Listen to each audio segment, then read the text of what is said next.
What's up mga idol? Aniya na punta, nagluto na punta og adobo. Baboy nga luto ni nga adobo nga baboy mga idol, no?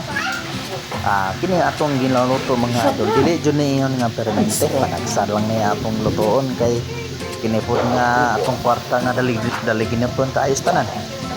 So, naka binta magamay gani ha, di nakapalit og mga pila ka gramo nga kilo nga baboy. So, dako na kay pasalamat ni kay bisan sa panagsan lang kakaon, pasalamat gyapon kay nakakaon man gyud. So, inaani lang ni mga idol. Lutong adobo ba? Pero sa uban ani humba daw ang pangalan ani, pero sa mga ni adobo man ni.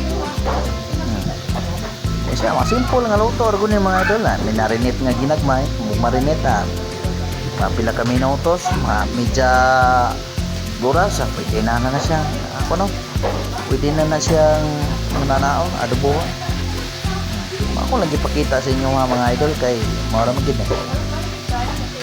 Di man yun na paghambog. Ako lang nga nakapalit lang gid ko gamay ganihan, kabinta lang gamay.